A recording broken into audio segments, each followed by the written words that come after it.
दक्ष news, सामान्यांच्या हक्कासाठी नेहमी दक्ष।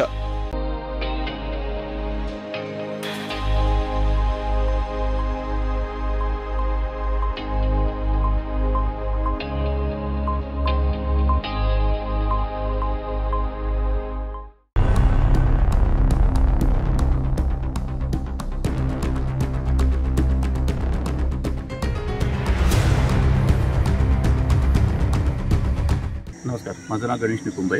मी माझ्या दाजींकडे आलेलो, पण ते रात्री जे पार्क केली, पाऊस जेव्हा चालू होता मी ते पार्क केली आणि रात्रीच्या वेळेस काही टवळखोरांनी माझ्या गाडी पूर्ण सगळ्या काचा फोडलेले आणि माझी न्यू ग्राम ब्रँड आहे। आता कोणाला माझ्यापेक्षा दोष आहे, काही द्वेष निर्माण झाला पण या भागात सर तुमचीच नाही, अजून बाकीच्याही गाड्यांचे 5-6 जणांच्या काचा फोडलेले आहेत। आपण बाहेर गावून आलेले आहेत, बाहेर गावून पाहुणे म्हणून आलेलो आहे, इथे कार्यक्रम होता म्हणून आपण आलेलो आहे आणि रात्री तुम्हाला काही कोण टवळखोर पोरं फिरत असतील, पण हे चुकीचं आहे। आज माझ्यावर घडलं तसं दुसऱ्यावर कधी घडलं आणि कोणाला इजा झाली, आपण गाडीत पण घेऊ शकतो, कोणाला दुसरी इजा झाली तर जीवानिशी जाते। या संदर्भात पोलीस स्टेशनला आपण पोलीस स्टेशनला कंप्लेंट केली, एनसी नोंद दिली, काही पोलीस आले पण होते सर्वे करायला। पण मला पोलीस प्रशासन हे सांगायचं की तुम्ही रात्रीचे गस्त वाढवा, नाही तर कोणीतरी असं पोलीस किंवा एखादी जीप अशी सायलेंट म्हणून ठेवून द्या की जेणेकरून कुठल्या पब्लिकला त्रास होणार नाही।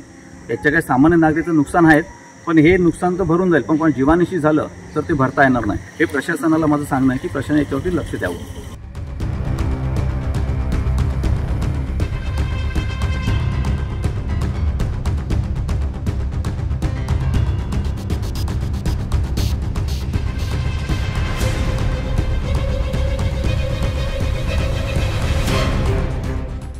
रात्री 10:30च्या दरम्यान आम्ही घरामध्ये जेवण करून बसला असताना अज्ञात 7-8 व्यक्तींनी आमच्या कोयते तलवारी घेऊन आमच्या इथल्या 2 गाड्यांवर हल्ला केला।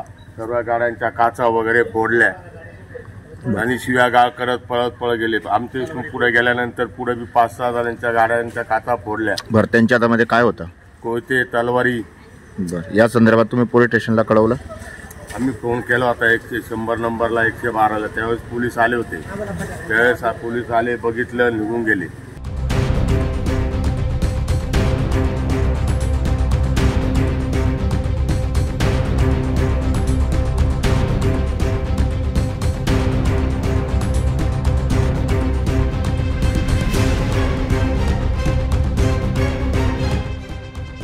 काही नाही, 10:30 वाजले होते, काही जास्त टाइम पण नाही। मी गेटला कुलूप लावून म्हणलं लग्न होतं, मग आपण रोज उशिरा झोपतोय, आज लवकर झोप, गेटलाच कुलूप लावलं, तितका दणादण आवाज आला। आम्हाला आता लग्न आहे इथं, तसा आवाज आला असेल। त्यांच्याजवळ हत्यारे होते, त्या हत्यारांनी मी पाहिलं, मी लव केलं, मग त्यांची आमची एक कास ठाळली। मग खरे बाबाचे 3 पोरं होते त्यांच्या गाडीला जातात, इथून फोडले। हा पळत सुटला, गेट कुठून पळत सुटला तर पुढे गेला तर पुढच्या गाडींचे काच फोडत होते, असे जंगलात पळाले ते। किती जण होते? 7-8 जण होते। बरं, त्यांच्या हातामध्ये काय होतं? कोयते होते ना, मोठे कोयते होते त्यांच्या हातात। आम्ही बाहेर पण निघत नाही, माहिती दिवसा सुद्धा बाहेर निघायला भीती वाटते आम्हाला। का करायचं काय आम्ही?